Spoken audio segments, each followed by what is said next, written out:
Olá, eu sou o Juarildo. Muito sério, Juarildo. Olá! É sério, mas é isso. Não, mais descontraído, tá muito sério. Olá pessoal, eu sou o Juarildo, trabalho aqui no Compliance e estou na CCE desde 2011. Oi gente, eu sou o Thiago, trabalho aqui na GRIM e eu tô na CCE desde 2020. E a gente veio aqui responder algumas perguntinhas que vocês mandaram pra gente sobre, enfim, questões de diversidade e LGBT durante essa semana aqui que a gente vai comemorar o orgulho na CCE. Júlia, eu vou te fazer aqui a primeira pergunta e aí você me ajuda a responder. Qual que é o significado de todas as letras e os conceitos, né, a sigla aqui LGBTQIAP+. Acho que aí é difícil porque a gente não consegue saber quais são todas, né? A vantagem é justamente essa, a gente tem o mais porque a gente ainda não sabe todas as possibilidades. Mas eu vou tentar trazer aqui algumas letras e alguns conceitos ou significados, tá? Como você falou, LGBTQIAPN+. Vamos começar pelo L. L vem de lésbica, G vem de gays, o B vem de bissexuais, T de trans e travestis, Q de queer, I de intersexo, A de assexuais, P de pansexuais, N de não binários. E o mais, que é porque justamente a gente sabe que cada dia vão nascer aí novas tendências, né? Novas pessoas, novos conceitos, e aí o mais cabe para todo mundo. E acho que, vou ainda nesse assunto, mas para continuar aqui e aprofundar, uma segunda pergunta é qual que é a necessidade de cada uma das letras serem agregadas à sigla e à medida que elas vão surgindo, né? E eu acho que aqui talvez é um ponto interessante, acho que uma questão que ajuda a responder essa pergunta é lembrar um pouco do histórico da sigla, né? A gente começa no Brasil lá nos anos 60, 70 com o GLS, o famoso GLS, as baladas GLS, a parada, inclusive a primeira parada foi chamada de parada GLS, que era o gays, lésbicas e simpatizantes. Essa figura curiosa dos simpatizantes, que depois cresce um pouquinho para o GLBT, já agregando as pessoas trans aí para a sigla. Mas ainda com os gays à frente das lésbicas. Depois, nos anos 90, 2000, a gente inverte as lésbicas para frente dos gays, justamente para dar visibilidade para o movimento lésbico, tanto aqui no Brasil como internacionalmente, muito com uma história ligada à questão da pandemia de AIDS, mas enfim, não vou entrar aqui no detalhe.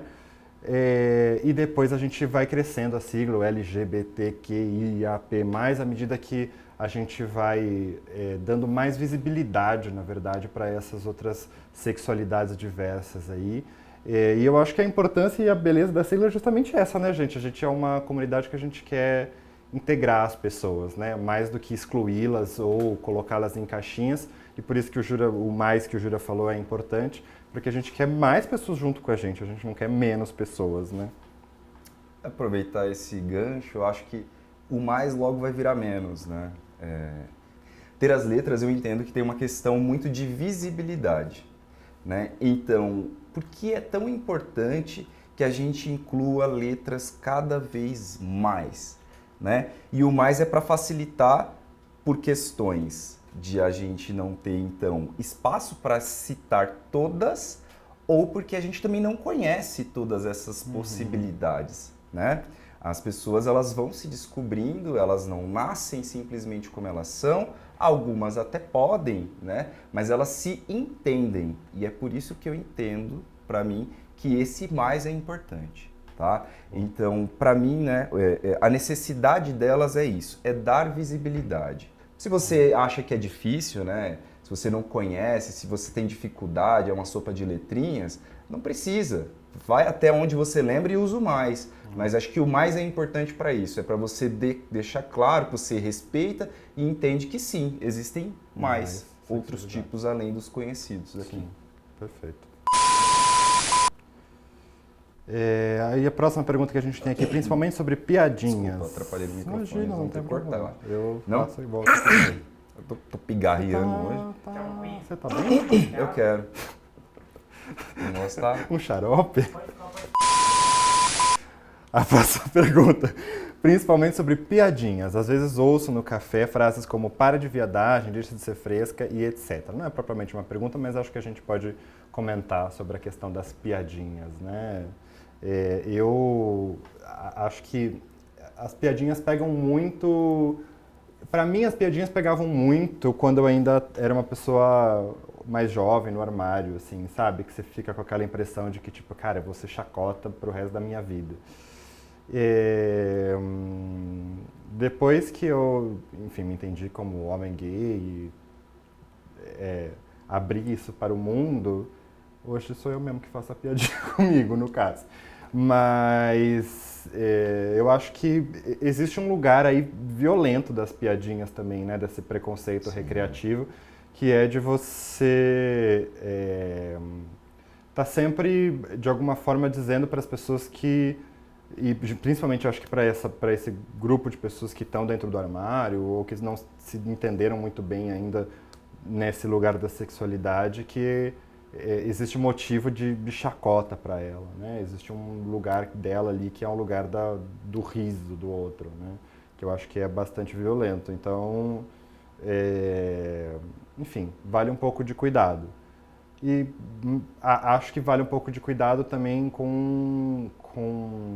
Acho que não só a maneira da piadinha, mas como você faz, tem um contexto todo, né? Como eu falei, eu mesmo faço piada comigo, faço piada com os meus amigos, mas acho que existe uma piada que vem do lugar do carinho e da brincadeira ali, e existe a piada que é pejorativa, né? Apesar que, assim, para de viadagem e deixa de ser fresca também, realmente não são muito engraçados, né? Vamos fazer piada mais engraçada também, que eu acho que pode ser interessante aí. Essa é a questão, né? Não é que o mundo anda chato. É que talvez agora as pessoas começam a entender e dar nomes. A sigla é um exemplo, né? Você começa a dar nomes para as coisas. Então, você trouxe uma experiência sua, né? Como uma pessoa ainda não assumida, isso causava para você um impacto muito maior. Hoje você usa como uma força, inclusive, eu acredito, né? Chamado de bicha, de viado, que é algo que é muito comum, né? Para nós que somos da letra G. Hoje a gente usa como força. Então, assim, eu acho que piada, ela tem que ser piada, né? No momento que uma piada, ela parte para algo que é ofensivo, já não é mais uma piada. E acho que para reflexão, a gente também tem que trazer assim, né? Ah, mas eu não posso mais chamar outra pessoa de viado, porque é uma característica dela. Não posso mais chamar de careca, porque é uma característica dela. Depende, se a pessoa não gosta, não é uma piada, né? Mas eu acho que para trazer para as pessoas que estão assistindo a gente aqui, entender que assim, você pode fazer piadas, mas você tem que tomar cuidado de que forma você faz, como você faz, onde você faz, porque principalmente no ambiente, né? Ambientes hostis, eles acabam formando uma piada que poderia de fato ser uma brincadeira em algo que é um problema para alguém, né? Eu vou contar que eu já trabalhei num lugar em que eu sofri assédio moral, né? Eu tinha essa questão da piada sobre a minha sexualidade, em que aquilo causava em mim algo que não causa aqui na CCEP, por exemplo, porque eu sei que eu convivo com pessoas que eu gosto, que eu confio. Então, o ambiente também é muito importante, né? Não se una, não seja ali conivente com pessoas que fazem esse tipo de piada se você percebe que aquilo vai acuar alguém de alguma forma. Tá? Então, sempre tome essa consciência, eu acho. E eu acho que talvez uma diferenciação aqui, que não é muito clara, mas que acho que dá pra gente perceber no dia a dia, é a diferença de piada e de chacota, né? Exato. Assim, piada é uma coisa que você está fazendo com o outro, né? A chacota já é um outro lugar aí, né? Um lugar de diminuição do outro e um lugar de opressão, que eu acho que é isso que a gente tem que ter cuidado. Eu posso aproveitar, assim, pensando em ambiente corporativo, isso pode ser considerado assédio moral, gente. Então, tomem cuidado, não sejam coniventes com isso. Perfeito. Última pergunta. Qual que é a dificuldade, e aí acho que entra nisso que você estava falando também, qual que é a dificuldade de falar sobre esse tema, sobre aceitação no ambiente corporativo? Para mim, a maior dificuldade vem com relação a gente começar a falar sobre você ser militante, militar, né? E hoje tudo é muito chato. Então, assim, quando você vai para um ambiente corporativo, você tem primeiro, né? Você tem diretrizes éticas de comportamento, o que é esperado de você, Só que fora isso a gente é ser humano, então a gente também tem reações naturais, né? Então, trazer isso para o ambiente corporativo é lembrar as pessoas que, por mais que você não veja uma importância ou não ache que aquilo que você está fazendo de fato pode afetar alguém, você tem alguma diretriz daquilo que esperam de você. A dificuldade para mim é qual que é o tom, né? Como que a gente vai falar disso sem parecer militância, porque hoje a militância se tornou algo pejorativo, apesar de importante, e de que forma você faz isso ser uma conversa corporativa, como uma diretriz daquilo que eu espero. O que eu tento falar para todas as pessoas quando eu tenho oportunidade é: aqui você tem que ter espaço para ser quem você é, como você é e se orgulhar daquilo que você é. Então, se de alguma forma você não está sentindo isso, a gente está falando de uma questão corporativa que não está alinhado com o que a gente espera dos nossos colaboradores. Eu acho que tem uma barreira também, complementando o que você disse, mas indo para uma outra direção, que é a falta de outras pessoas LGBTQIAPN+, tanto nos espaços de trabalho, mas acho que principalmente em posições de liderança, assim, em posições de cargos de, enfim, gestão e liderança mesmo. E como isso traz uma dificuldade da gente se sentir representado nesses espaços, sabe? De criar e abrir esse diálogo nos ambientes corporativos.